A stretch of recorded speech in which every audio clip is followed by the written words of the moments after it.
दोस्तों, आरबीआई के गवर्नर शक्तिकांत दास ने हाल ही में एक प्रोग्राम में काफ़ी बड़ी बातें की हैं।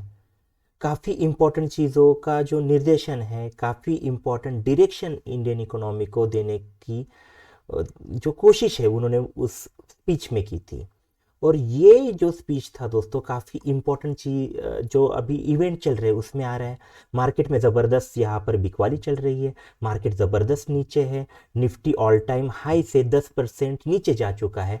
और इस हालात में, इस पूरे माहौल में उनकी जो कमेंट्री है, उनके हर एक शब्द को आपको ठीक से देखना चाहिए।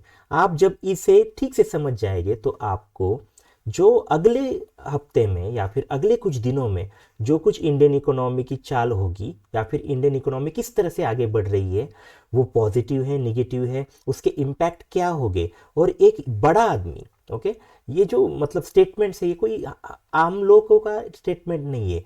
आरबीआई के गवर्नर जो सबसे इंपॉर्टेंट हैसियत रखते हैं इंडियन इकोनॉमी में, उनकी तरफ से जो कमेंट आ रहे हैं वो आपको ज़रूर ध्यान में रखने चाहिए। उनका जो उनके हर एक बात को आपको ठीक से लेना चाहिए और उस तरह से आपको कुछ इंडिकेशन यहाँ पर मिलने चाहिए। तो ये जो वीडियो होगा दोस्तों, ये पूरा एजुकेशनल होगा।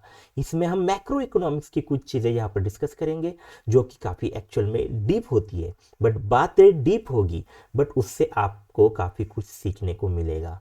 एक इकोनॉमिक्स के प्रोफेसर की हिसाब से मैं आपको यहाँ पर एक पूरा डिटेल में एक इंडिया का पिक्चर जो है इकोनॉमिक, वो आपके सामने यहाँ पर रखने की ज़रूर कोशिश करूँगा। अगर आपको वीडियो अच्छी लगती है तो ज़रूर इसे लाइक करें, दोस्तों के साथ शेयर करें, और चैनल पर नए हो तो एजुकेशनल वीडियो के लिए ज़रूर चैनल को सब्सक्राइब करें। तो चलिए देखते हैं क्या क्या कहा है शक्तिकांत दास जी ने। उन्होंने एक जो काफ़ी बड़ी बात की है, जो हेडलाइन बन चुकी है, वो ये है कि दुनिया में किसी भी तरह की कोई भी घटना हो, इन वर्ल्ड में कुछ भी हो जाए, जैसे कि यूक्रेन का युद्ध चल रहा हो, अमेरिका में वहाँ पर जो ट्रम्प आ रहे हो, चाइना में दिक्कत हो, ये जो पूरा माहौल है पूरा इकोनॉमी का, किसी भी तरह की कोई भी घटना इंटरनेशनल स्तर पर हो तो उससे निपटने के लिए इंडिया काफ़ी अच्छी स्थिति में है। और ये जो बात की है उन्होंने, वो इकोनॉमिकल दृष्टिकोण से की है। मतलब इंडिया की जो स्थिति है वो मजबूत है, ये है इसका पूरा सार।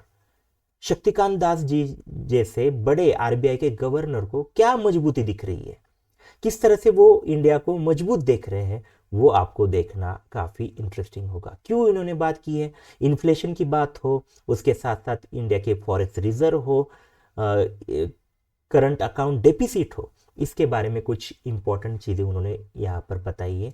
देखेंगे पूरे विस्तार से ये बातें आखिर क्या है।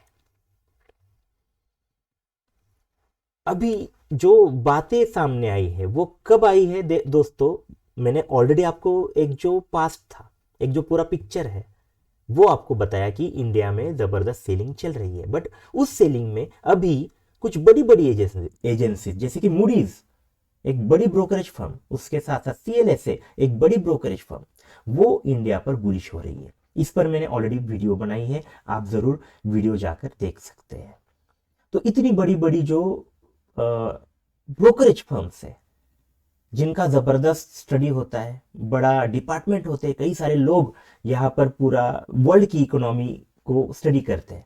तो इतनी बड़ी जो ब्रोकरेज फर्म्स है, वो अगर इंडिया को एक अच्छा उसका पिक्चर अगर वो प्रेजेंट कर रही है, तो इस बीच में ये इंपॉर्टेंट उनका स्टेटमेंट आ रहा है। ओके, सीएलएसी की जैसे हमने बात की कि सीएलएसी चाइना से मुड़कर अभी इंडिया में इन्वेस्ट करने का सोच रहा है। मूडीज ने इंडिया का जो जीडीपी ग्रोथ है वो 7.2 के अराउंड का है। तो ये जो पॉजिटिव बात है उसमें ही यहाँ पर अभी शक्तिकांत दास जी वही बात कर रहे हैं कि इंडिया काफी मजबूत है। ये बड़े बड़े जो प्लेयर है वो भी इंडिया को मजबूत देख रहे हैं। अभी जो दिक्कतें हैं इंडिया में या फिर शेयर स्टॉक मार्केट में, वो एक काल मतलब तत्कालिक है, काफी छोटे से समय के लिए है, ये उनका कहना है। उन्होंने पहली जो बात की है वो एक मैक्रो इकोनॉमिक्स का काफी इंपॉर्टेंट एक चीज होगी जो आपको सीखने को मिलेगी। उन्होंने कहा है कि देश का चालू खाता, जिसे हम कहें कि करंट अकाउंट जिसे कहते हैं, ओके, उसका जो घाटा है दोस्तों, मतलब उसमें हर बार आपको घाटा ही ज्यादातर देखने को मिलेगा। पूरी हिस्ट्री अगर आप देखें इकोनॉमी की, इंडियन इकोनॉमी की, तो उसमें कई 3-4 बार ही मतलब 3-4 साल ही हमें सरप्लस देखने को मिला है। पूरा अगर आप हिस्ट्री देखेंगे जब से हम स्वतंत्र हुए हैं, इंडिपेंडेंस से अगर आप देखें तो 3-4 साल ही ऐसा हुआ है कि इंडिया में ये अच्छी करंट अकाउंट देखा गया है। बाद में मतलब पूरे अदर ईयर्स में ये पूरी तरह घाटे में चल रहा है। करंट अकाउंट क्या होता है? करंट अकाउंट होता है कि इंडिया का जो जब भी किसी भी देश का जो व्यापार हो, ओके, ट्रेड हो, उसे दर्शाने के लिए ये कंसेप्ट कही जाती है। मतलब जब आपके देश की निर्यात, आप एक्सपोर्ट ज्यादा करते हो इंपोर्ट करने से, इंपोर्ट जितना कर रहे हो उतने ज्यादा, उससे ज्यादा अगर आप एक्सपोर्ट कर रहे हो तो अच्छी चीज है। ओके, एक्सपोर्ट कर रहे हो तो आपको ज्यादा जो फॉरेक्स रिजर्व है, विदेशी चलन है, वो आपको मिलेगा, जिससे आप अपने देश की जो जरूरतें हैं वो पूरी कर पाओगे। तो ज्यादा से ज्यादा आप जितना एक्सपोर्ट करोगे उतना किसी भी देश के लिए अच्छा माना जाता है। तो इंडिया में ये काफी सारी दिक्कत है कि इंडिया में एक्सपोर्ट्स जो है हमारा कम है, हमारा इंपोर्ट ज्यादा है। उसके पीछे का जो मेजर रीजन है, अगर आप स्टडी करोगे तो आपको दिखेगा उसका मेजर रीजन है दोस्तों ऑयल की कीमतें। ये है सबसे बड़ा कारण है कि भारत जो है वो पूरी तरह से जो ऑयल के लिए वो बाहरी देशों पर पूरी तरह से निर्भर है। तो इसीलिए इसीलिए दोस्तों भारत में हर बार देखा गया है कि हमारा जो एक्सपोर्ट होता है वो कम है, हम इंपोर्ट ज्यादा करते हैं। तो ये जो कैड है, करंट अकाउंट डेफिसिट है, ये जो घाटा है वो तो हमेशा के लिए चलता ही रहता है। बट उन्होंने बात की है कि अभी जो अगर आप पिक्चर देखें इस करंट अकाउंट डेफिसिट का तो वो थोड़ा सा कम है। अगर आप इसकी तुलना 10 साल पहले करेंगे तो भारत का करंट अकाउंट डेफिसिट ऑलमोस्ट 10% के अराउंड था। और अभी इन्होंने बात की है कि जो अभी जो करंट अकाउंट डेफिसिट है वो 1.1 के अराउंड है, तो काफी कम है। जो कुछ सीमा उन्होंने वहां पर लगाई है उससे काफी कम यहाँ पर करंट अकाउंट डेफिसिट है। तो ये एक पॉजिटिव बात उन्होंने कही। जो एक आपको पूरा इंडिया का ट्रेड जो है, इंडिया का जो कुछ व्यापार है उसके बारे में आपको यहाँ पर एक पिक्चर प्रेजेंट करेगा कि भारत का व्यापार सुधर रहा है। ये ऐसा का ये स्टेटमेंट से आप जरूरी ये जानकारी रख सकते हैं। दूसरी चीज उन्होंने जो बात की है कि भारत के पास दुनिया का सबसे बड़ा फॉरेक्स रिजर्व है।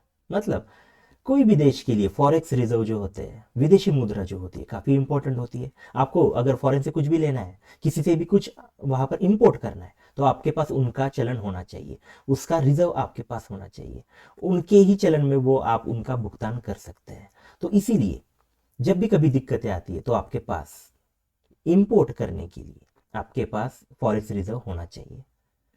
भारत का अगर आप 1991 का अगर थोड़ा सा देखेंगे, जो जोन था, टाइम था, उस वक्त काफी बुरा था। इंडिया के पास कुछ हफ्तों के लिए ही फॉरेक्स रिजर्व बचा था। मतलब हम इंपोर्ट करने की हमारी ताकत ऑलमोस्ट खत्म हो चुकी थी। काफी मुश्किल में इंडिया 1991 के अराउंड था। इसीलिए तो फिर हम कहे कि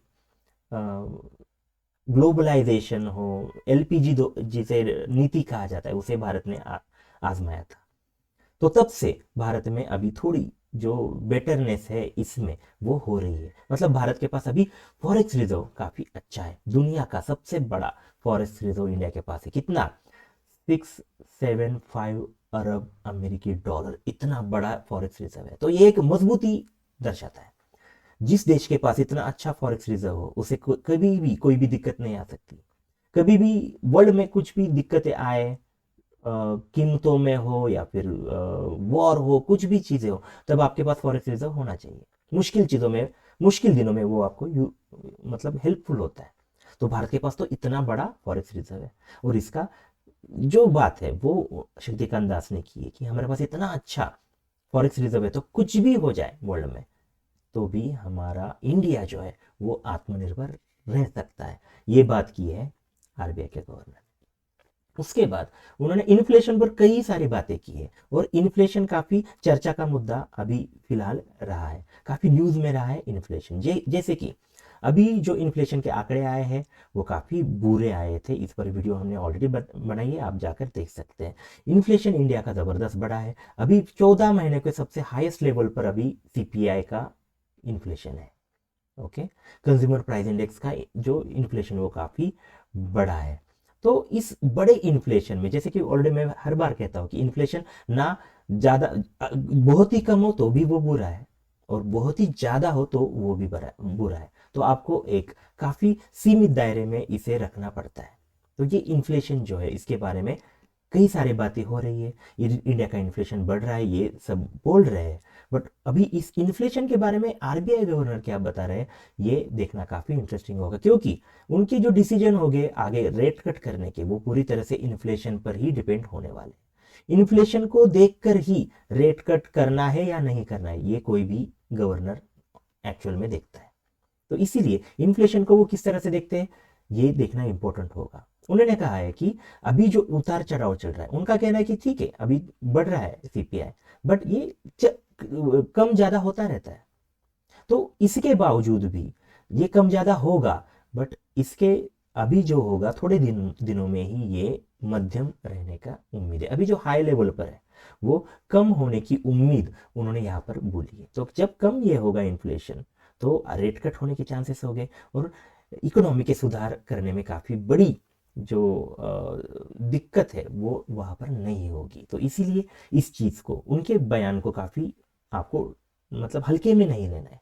ओके, इन्फ्लेशन की बात वो कह रहे हैं कि कुछ दिनों में यहाँ पर कम होगा। तो इससे और एक चीज़ हो सकती है कि आप थोड़ा इसे एक पॉजिटिव भी ले सकते हैं। अगर उन्होंने देखा कि इन्फ्लेशन कम हो रही है, तो रेट कट के भी चांसेस यहाँ पर थोड़ा हिंट वो आपको दे रहे हैं।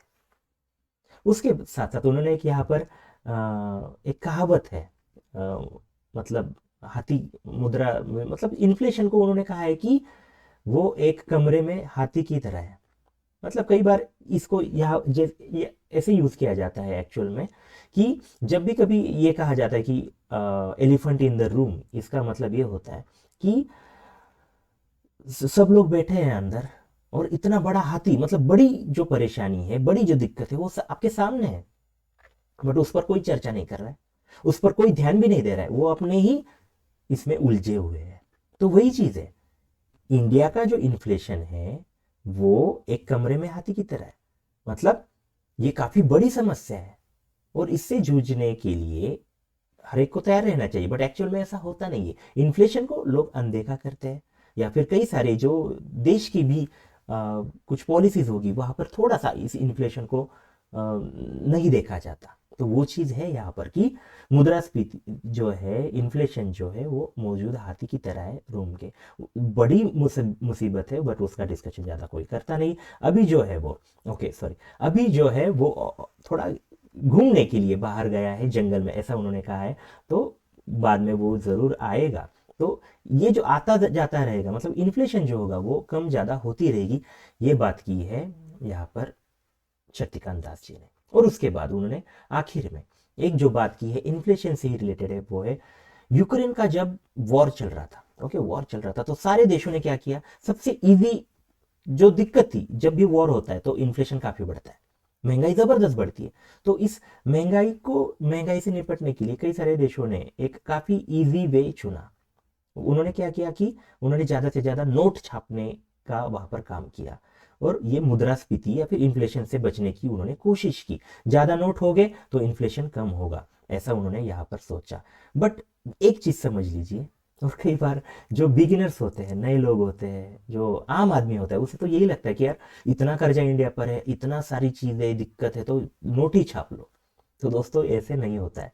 नोट जो छापना होता है, ओके, जिसे हम मनी सप्लाई कहते हैं, वो काफ़ी इंपॉर्टेंट चीज़ होती है, उसे काफ़ी बारीकी से देखना पड़ता है। अगर आप ज़्यादा ही नोट छाप देंगे तो आपका जो वैल्यू होगी आपके चलन की, आपके जो कुछ रुपया होगा, आपका जो चलन होगा, उसका वैल्यू कम होगा, जो अच्छी चीज़ नहीं जाता है, अच्छी चीज़ नहीं मानी जाती है। तो इसे काफ़ी ठीक से देखना पड़ेगा। लोगों ने सारे ऑलमोस्ट कई देशों ने काफ़ी इजी रास्ता चुना, बट इंडिया ने ऐसे नहीं किया। इंडिया ने ज़्यादा नोट नहीं छापे, क्योंकि उन्हें उनकी दूर की उन्होंने सोची कि दूर में वो काफ़ी दिक्कतें पैदा कर सकती है। तो इसीलिए आरबीआई ने काफ़ी अच्छी तरह से ये जो पूरा मामला था, ये जो पूरा एक दिक्कत थी वर्ल्ड के सामने, उसे काफ़ी अच्छी तरह से उन्होंने यहाँ पर एड्रेस किया। और उसी वजह से अभी दूसरे देशों से अगर हम तुलना करें तो इंडिया काफ़ी बेहतर है इन्फ्लेशन में जूझने के लिए। तो ये सारी बात थी शक्तिकांत दास जी ने कही, जो इन्फ्लेशन पर ज़्यादा उन्होंने बातें की और उसमें यह कहा कि भारत में अभी जो इन्फ्लेशन है वो कम हो रही है। ये काफ़ी इंपॉर्टेंट बयान है, क्योंकि ये बयान देखकर आप थोड़ा रेट कट का भी एक यहाँ पर देख सकते हैं। मैं ये नहीं कहूँगा कि वो रेट कट करेंगे, बट यहाँ पर वो थोड़ा, हम कहें कि थोड़ा यहाँ पर ईजीनेस फेस कर रहे हैं। इतनी बड़ी महंगाई की चर्चा है, बट फिर भी आरबीआई के गवर्नर अभी भी एक आशा रखते हैं कि मार्केट में या फिर इंडिया में जो इन्फ्लेशन होगा वो कम होगा। तो इस तरह से दोस्तों उन्होंने जो ज़बरदस्त बातें की, कुछ उनके जो इंपॉर्टेंट चीज़ें थी उनका पूरा डिस्कशन हमने किया। काफ़ी कुछ आपको यहाँ पर सीखने को मिला होगा। मैक्रो इकोनॉमिक्स की कई सारी चीज़ें बातें होती है दोस्तों, वो आपको ठीक से ज़रूर समझी होगी।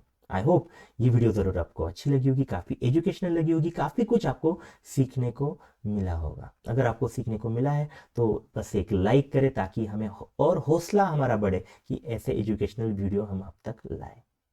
तो दोस्तों, आपने ये वीडियो अंत तक देखा इसलिए धन्यवाद। फिर मिलेंगे ऐसे ही वीडियो में, तब तक के लिए धन्यवाद। Thank you very much.